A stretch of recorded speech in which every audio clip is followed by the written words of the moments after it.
எல்லாருக்கும் நமஸ்காரம். இப்போ இந்த வீடியோவில் நம்ம என்ன பார்க்க போகிறோம்னா, இதுக்கு முதல்ல நம்ம குளிகை வீடியோ போட்டோம் கடன் அடைக்கிறத பற்றி. இப்போ உடனே எல்லாருக்கும் என்ன டவுட் வரும்னா, அந்த கடன் கொடுத்துரு பக்கத்தில் அவளுக்கு சந்தேகம் வரும். என்னடா அது கடன் கொடுத்தோ அடைக்கிறதுக்கு மட்டும் சொல்கிறா, நம்ம கொடுத்து ஏமாந்துருக்கோம் நமக்கு சொல்லலையே அப்படின்னு சொல்லிட்டு. இப்போ அதுக்கு என்ன பண்ணலாம் அப்படிங்கிற மாதிரி தான் பார்க்க போகிறோம். ரெண்டாவது, காணாமல் போன பொருளை கண்டுபிடிக்கிறது. அதுக்கும் இதே தான். இது பாட்டி சொல்லுவாள். பாட்டி சொல்லி இது நம்ம செய்யறது. இந்த வீடியோ கொஞ்சம் லென்த்தாக தான் இருக்கும். யாராலெல்லாம் பார்க்க முடியுமோ பாருங்க. சிரமமாக இருக்கிறவா ப்ளீஸ். இப்போ இது என்னன்னா, இதுக்கு நிறைய எக்ஸ்பெரிமெண்ட் பண்ணியிருக்கேன். ஒரு பொண்ணு கல்யாணம் ஆன பொண்ணு தான். அவள் என்ன எடுத்துன்னு கேட்டான்னா, சும்மா சொல்லு, சின்ன சாதாரணமான ஒரு பிரச்சனைக்கு கோச்சிங் போயிட்டா. போனால் அவள் எங்கே போனான்னு தெரியல, அம்மா அப்பாவுக்கும் வரலன்னு சொல்கிறா. அப்போ ஒரே டென்ஷன் ஆகிடுது. அப்போ என்னை கூப்பிட்டு கேட்டால் என்ன பண்ணுறதுன்னு தெரியலையே. எனக்கு என்னென்னா, பாட்டி என்ன சொல்லியிருக்கான்னா, ராஜாபுத்தா சுலேர் கல்யாணத்தில் நிறைய மாடு கன்றுகள் எல்லாம் உண்டு அப்படின்னு சொல்லிட்டு காத்தால மேய்ச்சல் தரைக்கு கூட்டுன்னு போவாங்க. மேய்ச்சலுக்கு போகும் மாடு சாயங்காலம் வரும்போது என்னென்னா அப்படியே மேய்ஞ்சிட்டே போகிறது, எங்கேயாவது விடும். சில மாடுகள் வரும், சிலது வராது. அந்த காலத்துலலாம் அங்கெல்லாம் என்னென்னா ஒரு ஊரே இருந்தது. அவங்க என்ன பண்ணுவாங்கன்னா, அந்த மாடுகளை பிடிச்சிட்டு போயிடுவாங்க. அதுக்கப்புறமா நம்ம அந்த ஊருக்கு போய் அவங்கள்ட்ட பேசி அவங்க கேட்குற பணத்தை கொடுத்துட்டு திருப்பி மாட்டை கூப்பிட்டு வரணும். எங்கள் பக்கம் அந்த மாதிரியெல்லாம் நடந்தது. அதுக்குன்னே ஒரு ஊர் இருக்குங்க, பிடிச்சிக்கிட்டே இருக்குது. அவங்க இந்த மாடுகள் எந்த மாடை வேணுமோ ராத்திரியில் கூட நம்ம கட்டுத்தரையிலேருந்தே கூட ஒத்துட்டு போயிடுவாங்க. போயிட்டு ஆனால் நமக்கு தெரியும், காணாமல் போயிடுத்துன்னா அங்கே தான் போயிருக்குன்னு தெரியும். ஒரு 5-6 மாட்டை பிடிச்சிட்டு போயிடுவாங்க. அதுக்கப்புறம் நம்ம காலம்பரம் போய் பேசி பஞ்சாயத்து பண்ணியெல்லாம் கூப்பிட்டு வருவாங்க. அப்படியெல்லாம் நடந்துட்டு இருந்தது. அப்போ நம்மாத்த சில மாடுகள் சாயங்காலம் வராது. அவன்கிட்ட கேட்டால் எங்கே போச்சுன்னு தெரியல அப்படின்னு பதில் சொல்லுவான். அப்போ பாட்டி சொல்வா, ஒரு இரும்பு எடுத்து தண்ணியில் போட்டு சின்னப்பட்டிக்கு அப்படின்பா. எதுக்கு பாட்டி அப்படின்னா, ஆமாம் அப்போ தான் மாடு வரும் அப்படின்பா. அது ஏதோ ஆணியாக இருக்கலாம், இல்லைன்னா அந்த காலத்தில் இப்படி சோடா உடைக்கிறது கலர் உடைக்கிறதுன்னு சொல்லிட்டு சாவி அதை அப்படி பாட்டில் மாட்டி இப்படி இழுப்பாங்க. அந்த மூடியோட அது சோடா பாட்டில் திறந்துக்கும். அந்த நாளில் எல்லாத்தையும் இந்த மாதிரி சாவி வச்சுட்டு இருப்பாள். இந்த மாதிரி சாவியோ அல்லது ஆணியோ இல்லைன்னா அருவாடோ அந்த மாதிரி ஏதாவது ஒரு இரும்பு தண்ணிக்குள்ளே போடுவோம்பா. அந்த சமயத்தில் நாங்கள் இப்படி ஒரு சின்ன சொம்பெடுத்து அதில் போட்டு வைப்போம். இல்லைன்னா பெரிய தண்ணி தொட்டி அதில் அருவாள் எடுத்து போடுறது, ஆணியை போடுறது, இப்படி ஏதாவது ஒன்று போடுவோம். போட்டால் சொன்னால் நீங்கள் நம்ப மாட்டேன், அந்த மாடு கடன்னு ஆற்றுக்கு வந்துடும். யாரோ ஓட்டின்னு வந்த மாதிரி அந்த மாடுகள்லாம் ஆற்றுக்கு வந்துடும். இந்த மாதிரி ஒரு இது. அது எனக்கு அதெல்லாம் சிலதெல்லாம், அதாவது பாட்டியை பற்றி சொல்கிறதெல்லாம் ரொம்ப ஒரு பிரமிப்பான விஷயங்கள். ரொம்ப எல்லாமே ரிசர்ச் பண்ணி இது பண்ணியிருக்காங்க. அந்த மாதிரி அந்த பொண்ணை காணும்னு அன்றைக்கி நான் சொன்னேன், இந்த மாதிரி ஒரு சொம்பை எடுத்துக்கோங்க, சொம்பை எடுத்துட்டு அதில் ஜலத்தை ஊற்றி இந்த மாதிரி அடியை போட்டு இது பண்ணுங்க, வந்துடுவா அப்படின்னு சொன்னேன். உங்களுக்கு கிடச்சிடும், தகவல் கிடச்சிடும். அப்படியே இல்லைன்னா அவளுடைய, அதாவது அவங்களால இந்த மாதிரி நம்ம பண்ணிட்டோம்னா அவள் உயிர் போகாது. அந்த மாதிரியான இன்சிடென்ட் நடக்காது. அவளை நம்ம காப்பாற்றிடலாம், அவள் சேர்ந்துருவாள். என்ன கோபம் இருந்தாலும் அந்த மாதிரி பிரச்சனைகள் வராது அப்படின்னா அந்த மாதிரி போட்டுட்டு அதுக்கப்புறம் தேடினா அப்புறம் அவள் கிடச்சிட்டு அது வேறு விஷயம் ஒன்றும். அது இன்னொன்று என்னன்னு சொன்னாக்க, ஒரு ஜட்ஜ்மெண்ட்டை ரிசர்வ் பண்ணி அந்த லேப்டாப்பில் வச்சுட்டு ஜன்னல்கிட்ட வச்சு சார்ஜ் போட்டு தூங்கியிருக்கான். அது என்னன்ட்டு ராத்திரியில் யாரோ அந்த லேப்டாப்பை தூக்கின்னு போயிட்டான். காத்தால எனக்கு ஃபோன் பண்ணுறா, ஜட்ஜ்மெண்ட் ரிசர்வ் பண்ணி வச்சுருந்தேன், அந்த லேப்டாப்பை தூக்கின்னு போயிட்டாங்க, இப்போ என்ன செய்யறதுன்னு தெரியலையே மாமி அப்படின்னு. நான் சொன்னேன், ஒன்றும் கவலைப்படாத, ஆணியை ஊற போட்டுட்டு நீ போலீஸ் கம்ப்ளைண்ட்டோ அதுவோ பண்ணு, உனது கிடச்சிடும் அப்படின்ட்டு.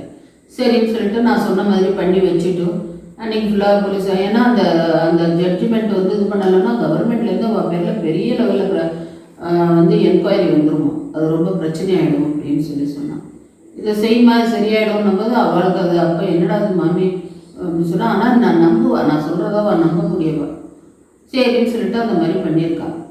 அன்றைக்கி ஃபுல்லாக முடிஞ்சது. ராத்திரி படுத்து தூங்கிட்டா. காத்தெல்லாம் தூங்கி எழுந்துட்டு வாசக்கதவை திறந்தா வாசப்படியில் இருக்குது லேப்டாப்.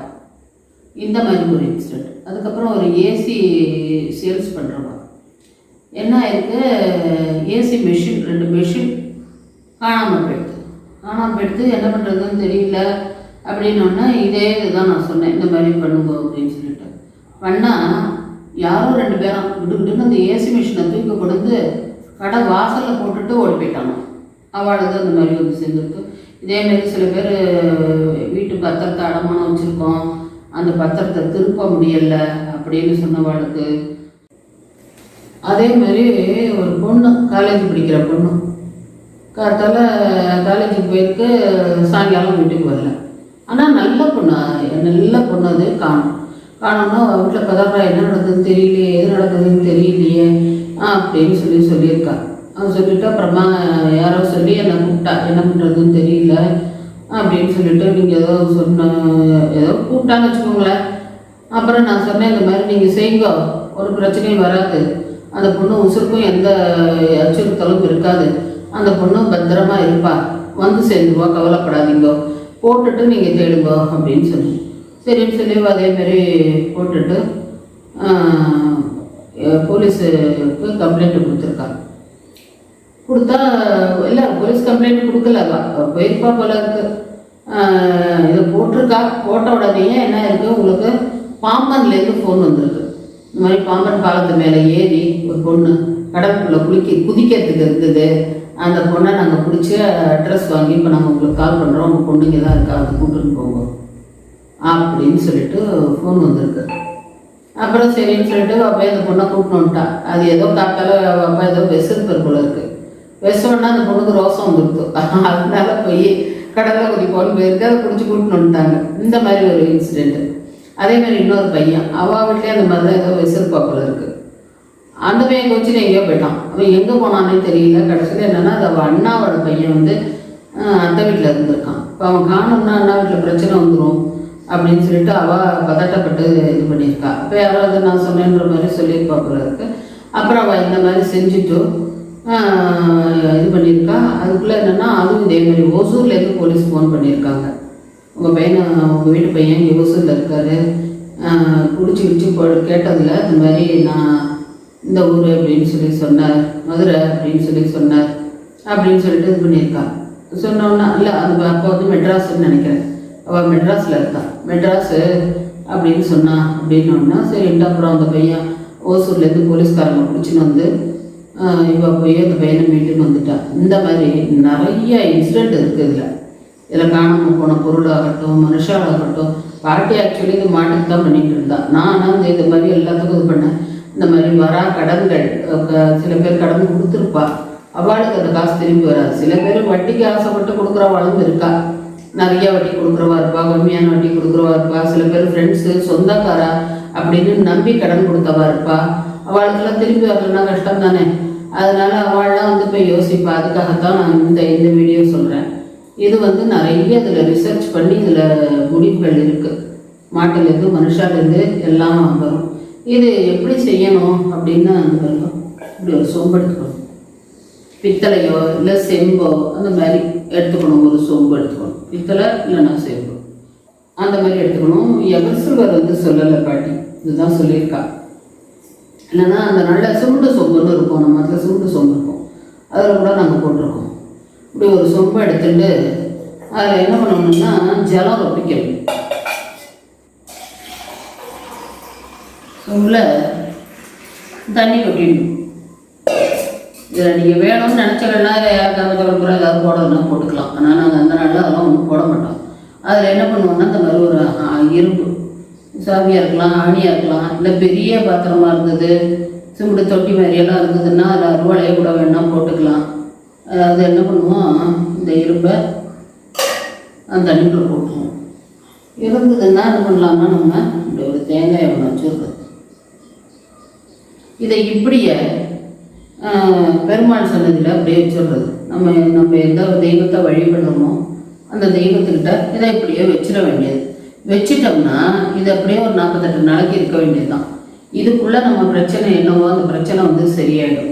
இல்லைன்னா 48வது நாள் இந்த தண்ணி எடுத்து கொட்டிட்டு திருப்பி வேறு தண்ணியில் இந்த மாதிரி ஆணியை நம்ம ஊற போட்டுக்கலாம். அந்த மாதிரி இது சரியாயிடும். மோஸ்ட்லி வந்து அதுலேயே சரியாயிடும். அதுக்கப்புறம் என்ன பண்ணணுன்னாக்கா, செவ்வாய்க்கிழமை அன்னைக்கு நரசிம்மரை நல்லா வேண்டிட்டு, அவருக்கு இதுவே இருக்குது, அந்த ருண விமோச்சனமே இருக்குது, ஸ்லோகமே இருக்குது நரசிம்மருக்கு. அந்த ஸ்லோகத்தை சொல்லலாம். நம்ம ஸ்லோகத்தை சொல்லிட்டு இப்போ பானகம் இப்படி கரைச்சி வைக்கணும். பானகம் கரைக்கிறது வேணுனாக்கா வேறு ஒரு வீடியோ இருக்குது, மதுராஸ் வேர்ல்டில் இருக்குது, நம்ம குழந்தை போட்டிருக்கு. அது வேணும்னா உங்களுக்கு தர சொல்கிறேன் நான் லிங்க்கு. பொதுவாக பானகம் கரைக்கிறதா தெரியுமே உங்களுக்கு. வெல்லம் கொஞ்சம் தண்ணியை விட்டு அதில் கொஞ்சோண்டு ஏலக்காய் போட்டுட்டு வேணாம் எலுமிச்சம்பழம் புழிஞ்சிக்கலாம். மதுரையில் என்ன பண்ணுவாங்க, பானக்கரம் கரைக்கிறோம், நம்ம பானகம்னு சொல்கிறோம்.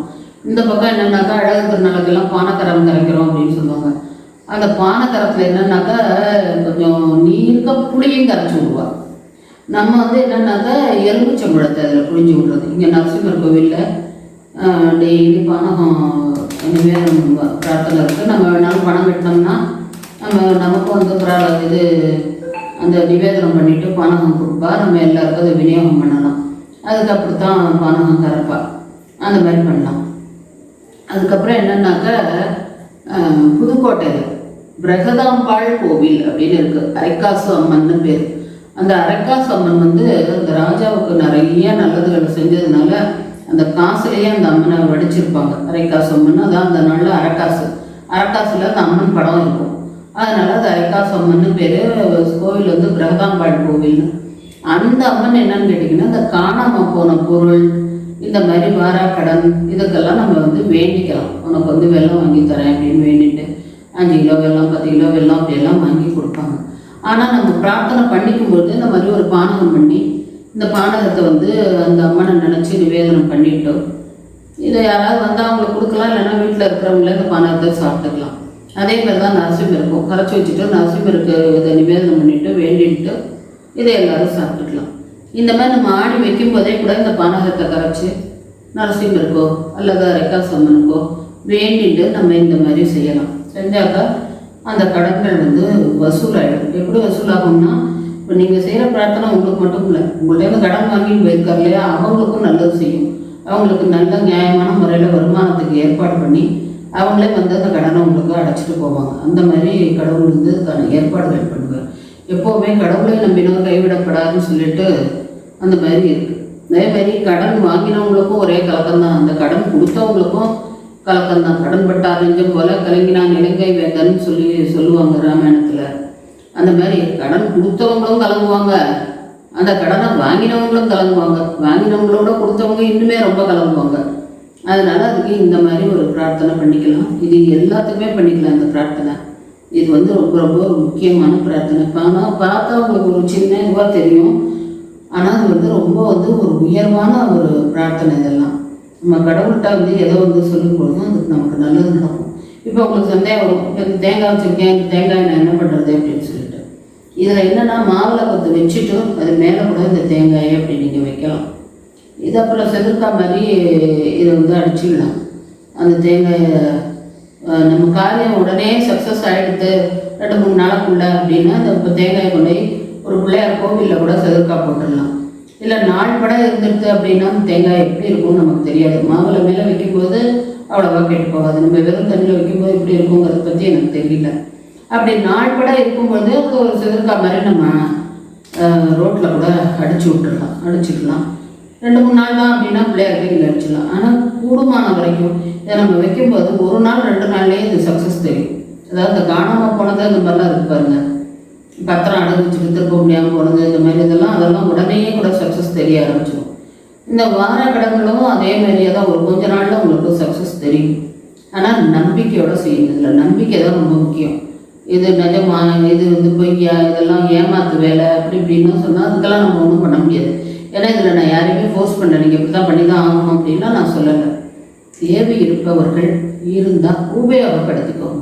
இது தெரிஞ்சது, இது வந்து சில ரகசியங்கள்லாம் யாருமே சொல்லாமே போய்டுறதுனால இதெல்லாம் மறைச்சி போய்டுறது. அதனால அது அந்த மாதிரி போகக்கூடாதுன்னு நிறைய பேருக்கு தெரியணும் அப்படிங்கிறதுக்காக நான் இதை சொல்லியிருக்கேன். ஏன்னா குடிகளில் சொல்லிட்டேன். அதனால இப்போ கொடுத்தவங்களுக்கு கடன் கொடுத்தவங்களுக்கு சந்தேகம் வரும், வாங்கினவங்களுக்கு சரியா சொல்லிட்டாங்களே நமக்கு சொல்லலையே அப்படின்னு யோசிப்பதுனால இதையும் நான் சொல்லியிருக்கேன். நீங்கள் இதை உபயோகப்படுத்தி பார்த்துட்டு எப்படி இருந்தது அப்படின்னு சொல்லிட்டு எனக்கு கமெண்ட்டில் சொல்லுங்கள். நம்ம அடுத்த வீடியோவில் சந்திப்போம்.